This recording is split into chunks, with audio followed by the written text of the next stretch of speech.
할렐루야. 예, 오늘 이 밤에 함께 하신 여러분들을 주님의 이름으로 축복합니다. 뉴스를 보니까 지난 주간으로 이제 우리나라 장마가 끝났다는 이야기를 들었습니다.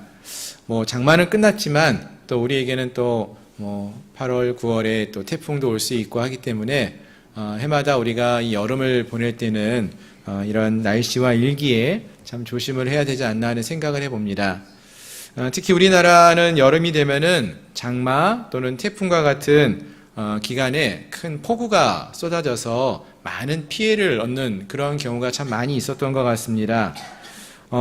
비가 많이 내리면은요, 산이 무너질 때도 있었고요. 또 그 밖에 도시에서는 물이 넘쳐서 집집마다 물이 거꾸로 또 넘쳐나는 하천이 넘쳐나기도 하고 심한 경우에는 집이 물에 차기도 하는 그러한 일들이 종종 일어나는 모습들을 봅니다. 아니 해마다 뉴스를 통해서 보아왔던 것 같습니다. 근데 그때마다 뉴스에서 하는 이야기가 이런 장마철 태풍에 다가오는 것은 매해마다 준비되는 건데 그럴 때마다 우리가 미리미리 그때를 준비했어야 하는데 잘 준비하지를 못하고 대비하지 못해가지고 이런 일을 겪습니다. 다음번에는 꼭 잘 대비하고 준비해야 되겠습니다. 이런 얘기를 하는 것을 듣습니다. 경고의 말씀을 주는 거죠. 우리가 잘 알고 있잖아요. 그렇죠? 해마다 비가 내리고 장마가 점점 심해지기는 하지만 장마가 있고 또 강력한 태풍이 온다는 거 알고 있는데 그때를 준비하지 못하고 대비하지 못하기 때문에 이런 일이 있다. 그러니 그때를 잘 준비하고 또 대비해야 합니다. 라는 것을 말해주는 것입니다. 오늘 우리가 함께 읽은 말씀, 여러분 잘 아시는 무화과 나무의 비유의 말씀인데요. 오늘 본문의 말씀 역시 이러한 경고의 메시지를 우리에게 전해주고 있는 그러한 말씀으로 알려져 있습니다. 흔히 우리가 이제 무화과 나무 비유라고 말을 하는데 오늘 본문에서 보시면은 예수님이 비유로 말씀하시는데 무화과 나무와 모든 나무를 보라 하면서 꼭 무화과 나무만 얘기하는 것이 아니라 모든 나무가 그러하다라고 이렇게 말씀하시는 거죠. 어떤 것을 우리가 볼 수 있냐면은 이러한 나무에서 싹이 나죠. 싹이 나고 잎이 나고 그렇게 되면은 그 잎사귀를 보면서 우리는 이제 여름이 다가왔구나 하는 것을 알 수 있다라는 것입니다. 여름이 가까운 줄을 자연히 알 수 있다라는 것을 말해주는 것입니다. 이게 이제 비유로 주는 이야기예요. 그러니까 예수님이 지금 말씀하시고자 하는 것은 식물들이 이렇게 겨울에 죽은 줄 알았는데 봄이 되면은 싹이 나고 잎이 나서 여름이 가까이 되면은 자라난다. 이거를 얘기하려는 것은 아니고 그것을 통해서 무엇인가를 우리에게 말씀해 주시기를 원하고 있는 것이죠.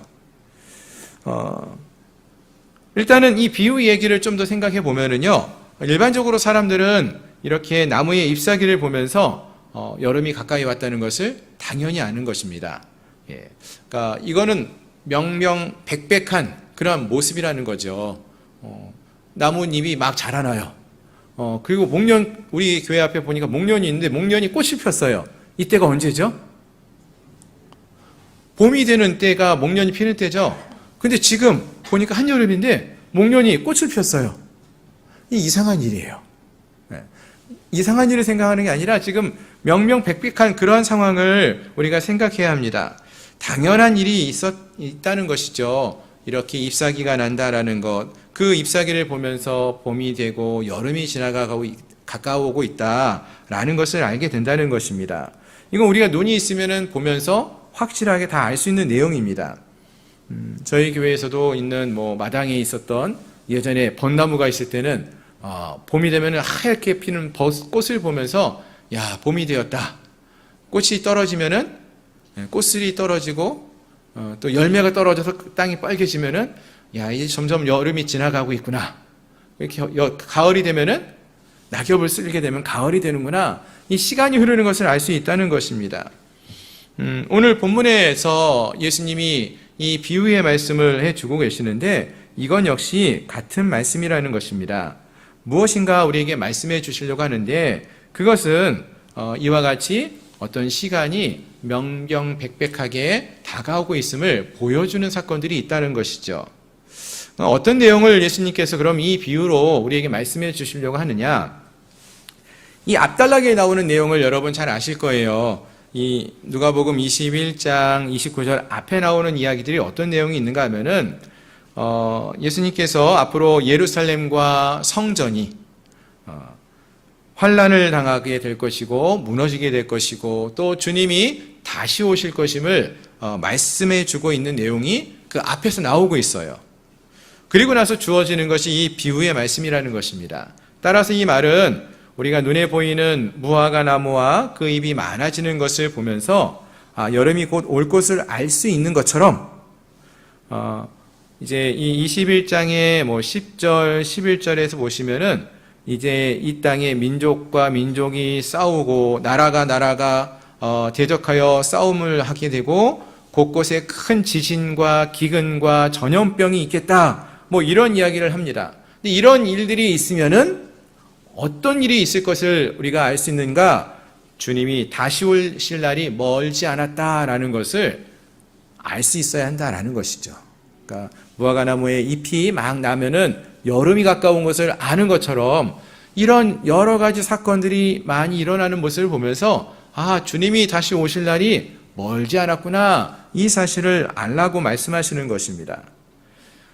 그래서 그것을 알고 아는 데서만 멈추는 것이 아니라 그것을 보고는 하나님 나라가 가까이 온 것을 알고 미리 그때를 잘 지혜롭게 준비하라고 말씀하시는 것입니다.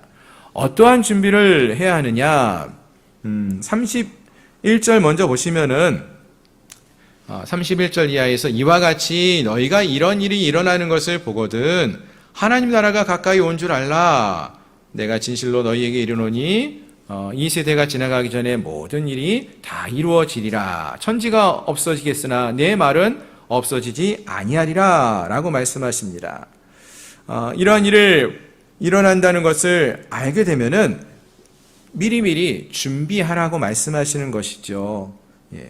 하나님 나라가 가까이 왔구나 하는 것을 알고는 그대로 있으라는 것이 아니라 무엇인가 그때를 위하여서 준비하고 대비할 수 있어야 한다는 것입니다. 그럼 어떻게 준비하면 될까요? 우리나라에서 비가 많이 올 때는 어떤 준비를 우리가 집에서 하죠? 하수도 같은 것이 막힌 데가 없는지 확인하고 미리 살피기도 하고요.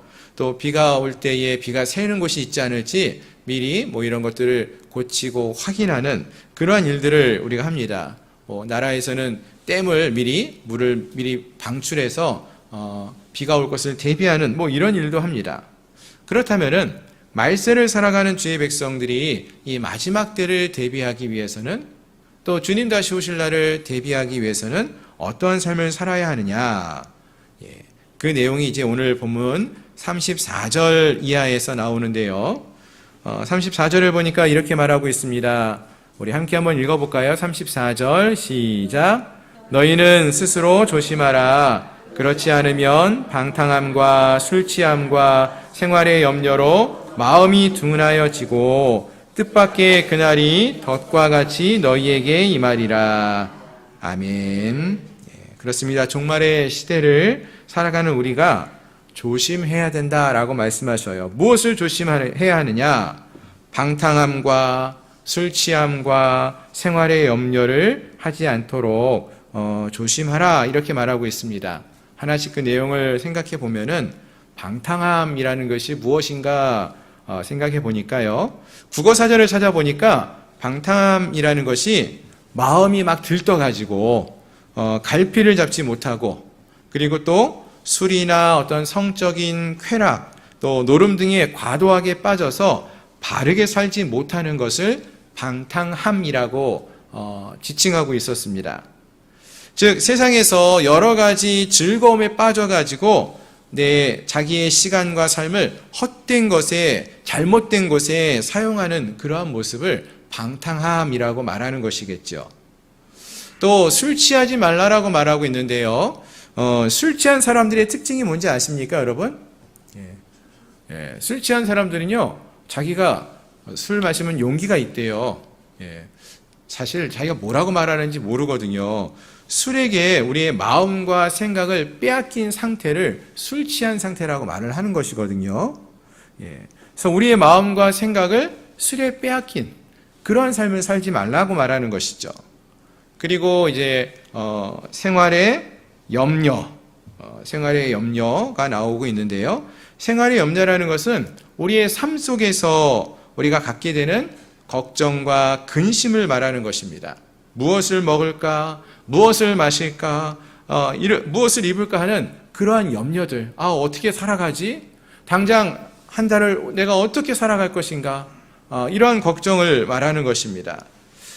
그럼 왜 이런 것이 문제라고 주님이 말씀하고 있는 것일까요? 물론 이러한 삶은요, 우리가 그냥 이야기를 들어봐도 방탕함, 술 취함, 생활의 염려와 근심, 이런 것들은 어찌 보면은 의로운 삶 또는 건전한 삶에서는 좀 거리가 있는 그렇지 못한 그러한 삶이다. 그런 모습을 보여주기 때문에 우리가 그것을 멀리해야 된다. 이렇게 생각할 수 있습니다. 그러나 이 모든 것을 뛰어넘는 진짜 문제는 이러한 방탕함과 술 취함과 생활의 염려는 이러한 생활의 염려가 우리의 마음이 둔하여지게 하기 때문이라는 것입니다. 방탕함과 술 취함과 생활의 염려로 마음이 둔하여질 수 있기 때문이라는 것이죠. 그럼 어떤 면에서 우리의 마음이 둔하여지는 것이냐? 하나님에 대한 마음이 둔하여진다는 것입니다. 마가복음 6장에 보시면은요, 제자들이 풍랑이 있는 갈릴리 바다를 걸어오시는 예수님을 보게 됩니다. 이제 배 위에 제자들이 먼저 배를 타고 갈릴리 바다를 호수를 지나가고 있는데 예수님이 뒤에 육지에 있다가 제자들이 있는 바다 위를 걸어오시죠. 풍랑이 막 일고 있었을 때 예수님이 걸어오십니다. 그 모습을 보면서 예수님을 보고 제자들이 두려워했다라고 했어요. 근데 이때에 예수님이 이 제자들을 향해서 뭐라고 말씀하고 있었느냐 보시면은요, 마가복음 6장 52절에서 이렇게 말합니다. 이는 저희가 그 떡 떼시던 일을 깨닫지 못하고 도리어 그 마음이 둔하여졌음이로라. 이렇게 말씀하셔요. 즉 인생에 두려움이 닥칠 때, 걱정이 많을 때, 또는 술과 같은 세상의 즐거움에 빠져 있을 때 하나님에 대한 생각이 점점 둔하여지고 하나님을 생각하지 않게 되어지면서 세상의 즐거움이나 걱정과 근심으로 인하여서 하나님을 바라보지 않고 하나님을 생각하는 것으로부터 멀어지게 될 때에 저들의 마음이 둔하여진다. 이렇게 말하고 있는 것입니다. 그렇다면 사랑하는 성도 여러분, 한번 우리의 마음은 어떠한지 한번 돌아보시길 바랍니다. 여러분, 지금 우리의 마음은 어떠한 것 같습니까? 우리의 마음이 하나님에 대해서 요즘 민감하고 하나님이 우리에게 뭐라고 말씀하시는지 잘 들리시나요? 아니면 혹시 언젠가부터 하나님이 내게 말씀하지 않는 것처럼 그렇게 여겨지고 있지는 않습니까? 정말 하나님이 우리에게 말씀하고 있지 않다라고 생각하십니까? 아니면 성령은 우리에게 말씀하시는데 우리가 우리의 시선을 자꾸 다른 곳을 향하여 돌리고 하나님이 아닌 세상의 즐거움에 우리의 마음을 빼앗겨서 또 이 세상에서 주어지는 여러 가지 걱정과 근심들, 자녀에 대한 걱정, 미래에 대한 걱정, 또 건강에 대한 걱정, 이러한 걱정과 근심으로 인하여서 하나님이 우리에게 주셨던 약속의 말씀들을 잊어버리고 있지는 않습니까? 이 시간 우리의 삶을 한번 돌이켜 볼 수 있기를 바랍니다. 지금 우리의 마음을 가득 채우고 있는 것, 그게 지금 무엇입니까, 여러분? 혹시 그것이 세상의 여러 가지 즐거움들, 세상의 여러 가지 일들, 그런 것들이 우리의 마음을 막 채우고 있지는 않습니까? 또는 세상에 대한 걱정과 근심으로 우리의 마음이 막 채워져 있어서 하나님은 말씀하시는데 그 말씀이 들리지 않고 우리의 마음에 새겨지지 않고 있는 그러한 상황은 아닙니까? 우리 마음이 하나님이 아닌 이런 것으로 채워지면은요, 즉 세상에 막 즐거움이 우리 마음에 많이 있으면은 하나님의 말씀이 우리의 마음에 들어올 공간이 없어요. 현실에 대한 걱정과 근심에 빠져 살면은 하나님이 우리에게 베푸신 은혜에 대해서 생각이 나지 않는다는 것이죠. 다시 오실 주님에 대한 기대가 없고 그날을 위해서 예비하고 준비하는 삶을 살아가는 것에 관심이 사라지게 된다는 것입니다. 믿음이 무너지는 것이죠. 믿음이 사라지는 것입니다. 그렇습니다. 주님은 오늘 우리에게 분명히 말씀하시기를, 주님은 분명히 다시 오심을 분명히 말씀하십니다. 약속하셨습니다. 그날은 아무도 알 수 없는 날과 같이, 덫과 같이 갑자기 그리고 곧 오실 텐데, 그런데 그런 날을 우리가 준비할 수 있어야 한다는 것입니다. 이 말을 오늘 예수님께서 너희 스스로가 그래서 조심하라고 말씀하시는 것이죠. 즉 이러한 방탕한 삶을 살지 말고 술에 취하여서 우리의 마음을, 우리의 의지를 빼앗기지 말고 이 땅에서의 생활의 염려와 근심으로 하나님이 아닌 다른 것에 우리의 마음을 빼앗기지 말라라는 것입니다. 우리도 빼앗기고 싶지 않죠? 그럼 어떻게 하면 빼앗기지 않을 수 있을까요? 36절의 말씀을 한번 보시겠습니까?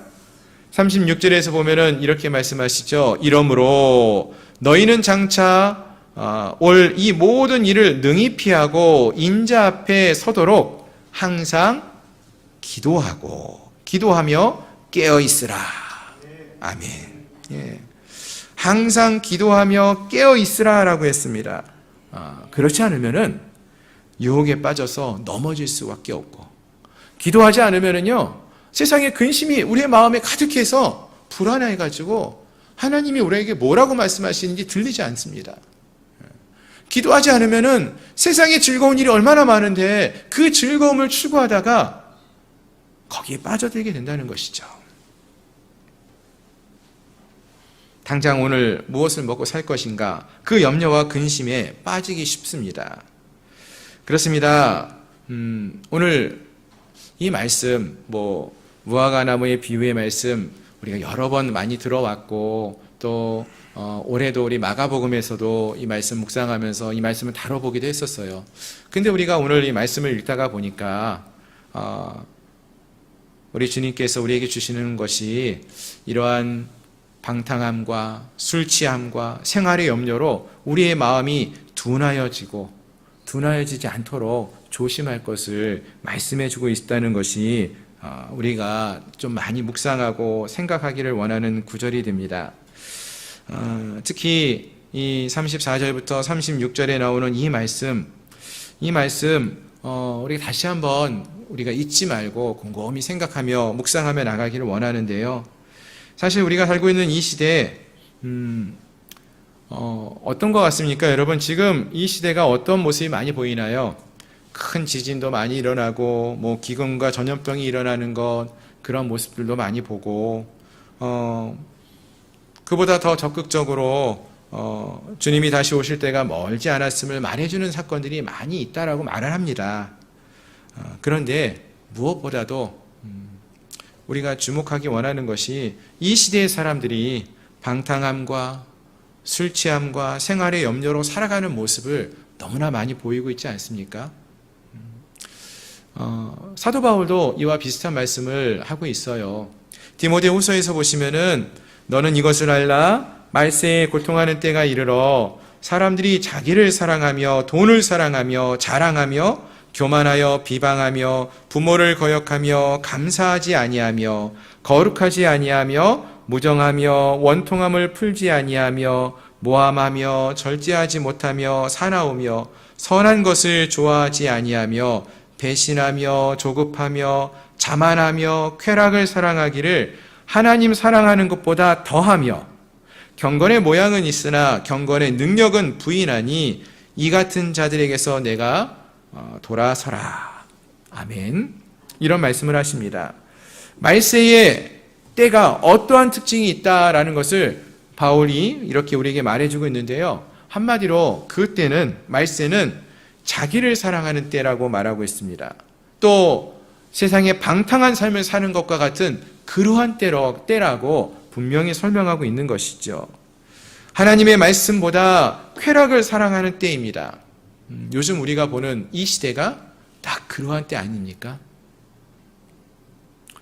그 말은 우리가 주님이 다시 오실 날이 멀지 않았다는 것을 우리가 인식하고 알고 그때를 준비해야 된다라는 것입니다. 이것이 곧 때가 차고 주님이 다시 오실 텐데 그것이 명명백백하게 우리에게 보여지고 있는데 그러면 어떻게 하라는 거예요? 그때가 다가올 것을 우리가 이렇게 명명백백하게 보고 안다면은 그때를 준비하라는 것입니다. 어떻게 해요? 앞에서 말씀드렸죠.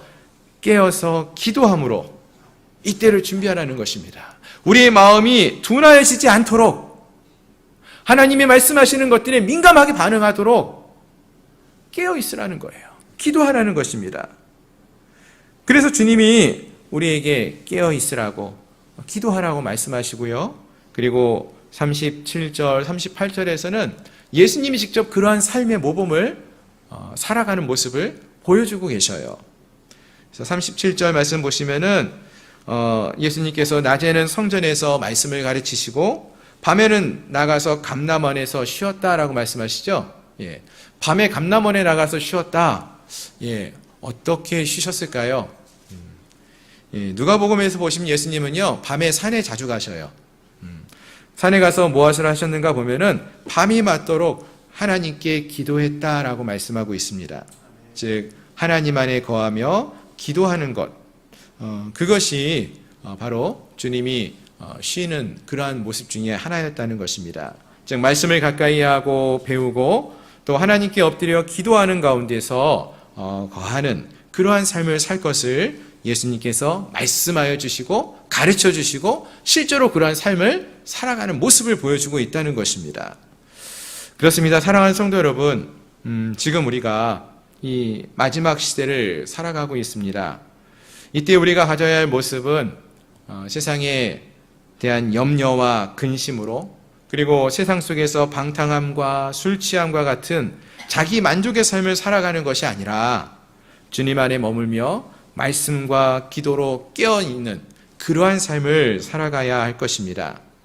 우리 모두가 주님의 뜻을 잘 알도록 말씀을 가까이 하시고요. 늘 깨어 기도하며 살아가는 주의 백성들이 될 수 있기를 주님의 이름으로 축원합니다. 아멘.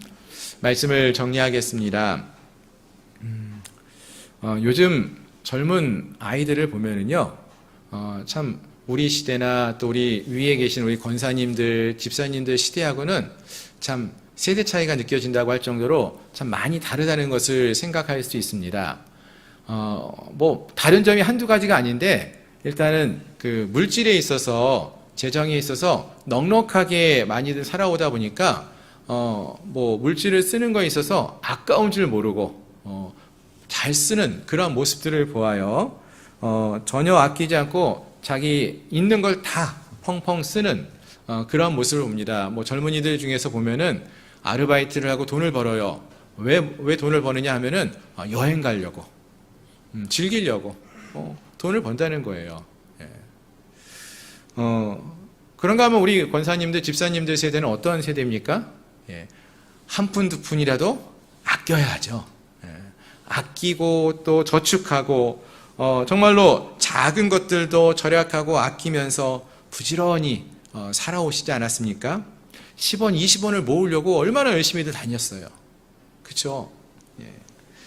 그래서 오늘 우리가 어찌 보면은 예전에 정말로 힘들게 살았던 시대보다는 좀 더 여유롭게 풍성하게 넉넉한 삶을 살아갈 수 있는 시대가 되지 않았나 그런 생각을 해봅니다. 조금은 좀 다르지만 하나님과의 관계에 있어서도 우리가 좀 더 이런 예민한 믿음의 관계를 가져야 하지 않겠나 하는 생각을 해봅니다.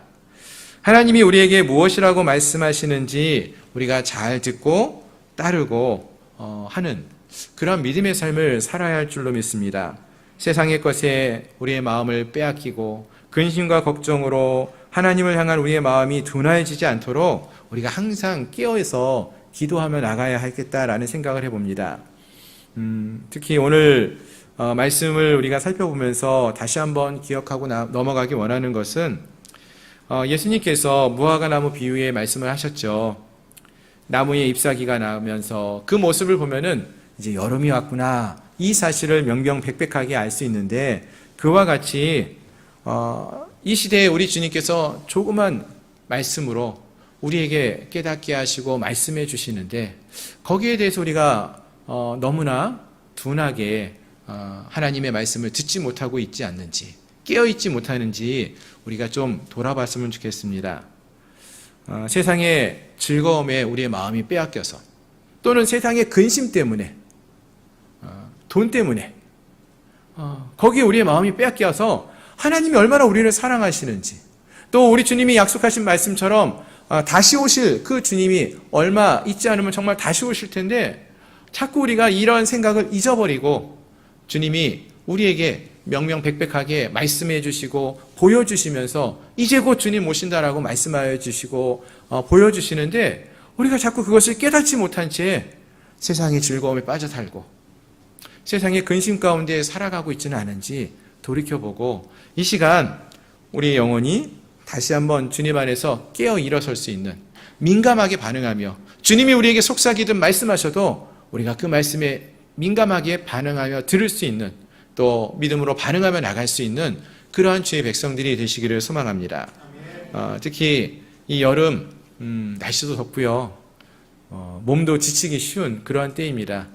하나님 앞에 나와서 기도하는 것도 쉽지 않고, 또 하나님 앞에 나와 예배하는 것도 귀찮아질 수 있고, 말씀을 읽는 것, 묵상하는 것도 좀 건너뛰고 싶은 그런 생각이 많이 드는 그러한 때라는 생각을 해봅니다. 하지만 이럴 때일수록 우리가 민감하게 깨어있고 우리의 마음이 둔하여지지 않도록 조그마한 일에도 하나님의 말씀에 민감하게 반응하며 나갈 수 있는 그런 우리 모두가 될 수 있기를 소망합니다. 깨어서 기도하며 나가는, 하나님의 은혜와 능력을 구하며 주님의 말씀에 민감하게 반응하며 나갈 수 있는 그러한 주의 백성들이 되시기를 주님의 이름으로 축원합니다. 기도하겠습니다.